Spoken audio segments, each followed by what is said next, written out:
हाँ, तो illustration number 9 देखते हैं। थियोरेटिकल फ्यूचर प्राइस निकालना है, तो हमारा फार्मूला वही रहेगा cash cost to carry model का। तो यहाँ पर S0 इक्वल टू क्या है, current price of shares equal to ₹170 और R यहाँ पर क्या है, rate of risk free rate of return 12%, और इसको लिख सकते हैं 0.12, और जो T हो गया टाइम इन ईयर्स जो होगा हमारा होगा टाइम जो दिया हुआ है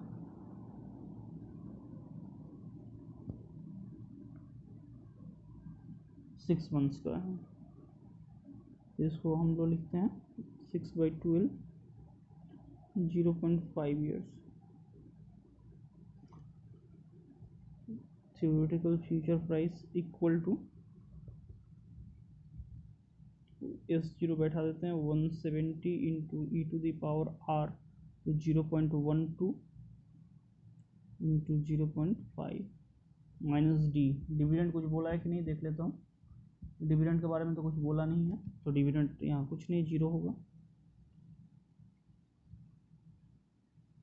बस इसको कैलकुलेट करना तो मैंने पहले बता भी दिया है, तो कैलकुलेट करके यहाँ पर आ रहा है 180.506।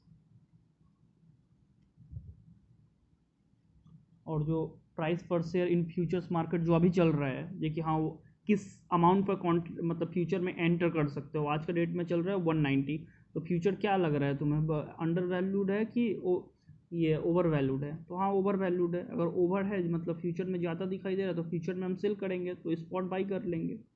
स्पॉट बाई करना हमारा ठीक रहेगा। तो इस केस में मतलब आर्बिट्रेज अपॉर्चुनिटी तो है ही।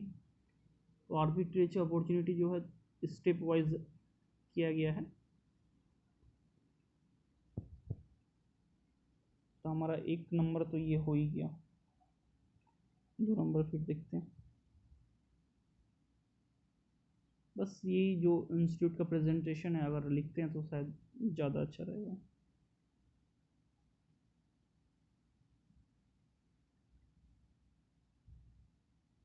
आर्बिट्रेजर can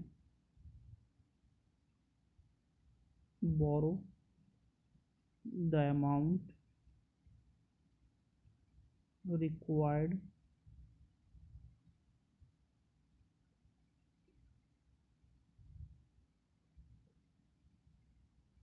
to buy the shares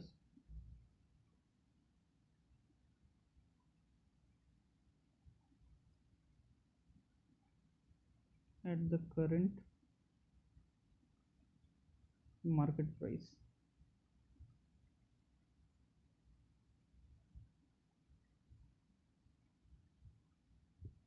one 170 है जो करंट मार्केट प्राइस चल रहा है, eight the rate of 12% for 6 months.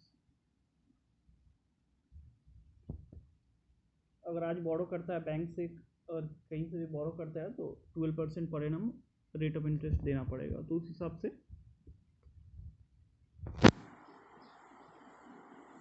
यहाँ पर करना है। तो यहाँ स्टेप वाइज कर दिया है, तो देख लेते हैं step.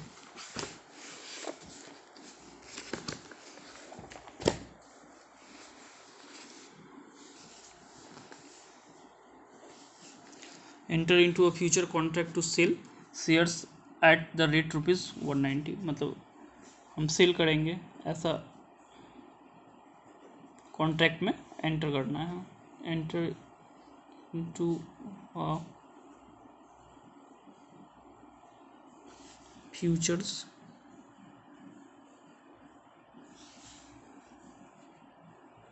Contract to sell shares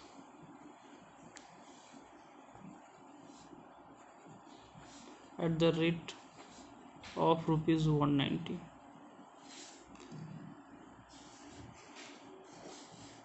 second step क्या लिखेंगे, on the expiry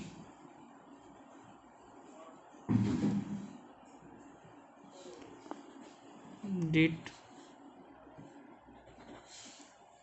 cell the shares,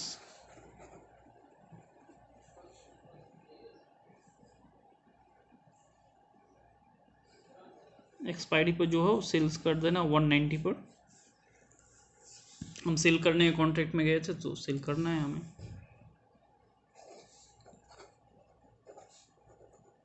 पे द अमाउंट,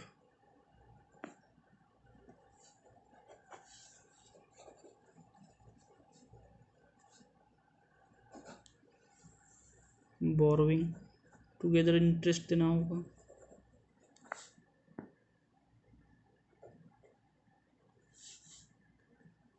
तो बोरोइंग हमारा कितना था, जो करंट 170 है, तो बोरोइंग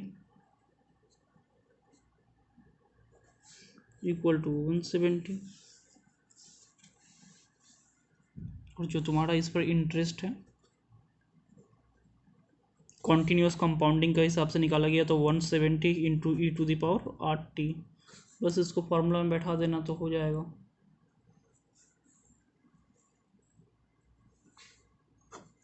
यहाँ पर इन्होंने लिया 180, मैं कैलकुलेट करके अभी नहीं दिखा रहा हूँ, टाइम चला जाएगा बस।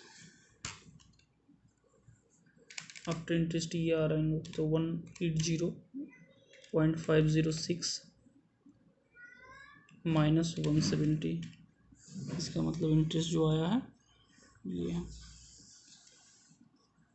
ये हमारा स्टेप है। अब इनफ्लो आउटफ्लो का बेसिस पर देख लेंगे जी क्या हमारा यहाँ पर गेन हो रहा है। यहाँ पर टाइम इन्होंने लिखा है,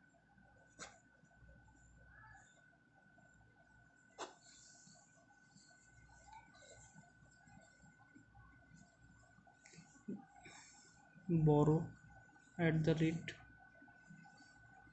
the rate of 12% for 6 months. T0 को हमने बोरो किया 170, हमने बोरो किया है तभी तो आज स्पॉट में परचेस कर पाएंगे, और स्पॉट में अगर परचेस करेंगे फिर तभी तो फ्यूचर में हम लोग फिर सेल कर पाएंगे, नहीं तो हमने कॉन्ट्रैक्ट में एंटर तो कर दिया कि हाँ फ्यूचर में 6 मंथ्स आफ्टर सेल, तो मेरे पास है कहाँ जो सेल करूँगा, तो करंट तो एक स्पॉट में अगर ख़रीदते हैं तो ही ना सेल कर पाएंगे, तो हाँ वही कॉन्सेप्ट है। सेकेंड हो रहा है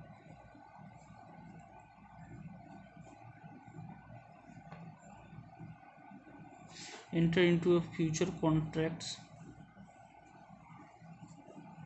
to sell shares,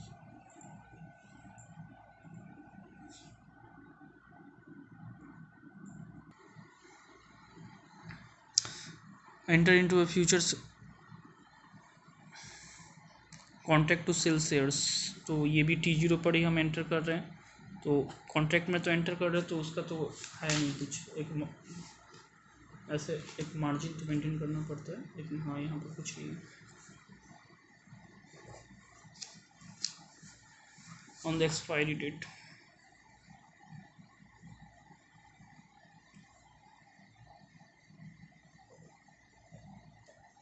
expiry date पे हम लोग तो सेल कर देंगे, मतलब T6 मंथ्स लेटर, तो 190 हमारा जो है ये, इसको हम लोग अगर दिखाते हैं, नहीं रहने देते हैं, ये पेमेंट का समय दिखाएगा। ऑन द एक्सपायरी डेट हमारा ये है इनफ्लो, और 4 नंबर दिखाते हैं, रीपे करना है, repay amount, repay with interest, तो हमारा जो विथ इंटरेस्ट आ रहा है 180 पॉइंट, जो ऊपर में कैलकुलेट किया है 506, 180.506 आ जा रहा है, तो हमारा जो नेट गेन होगा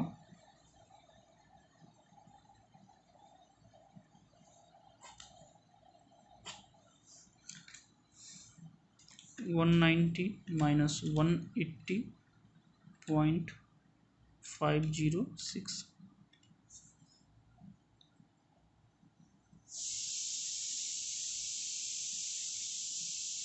हाँ यही है।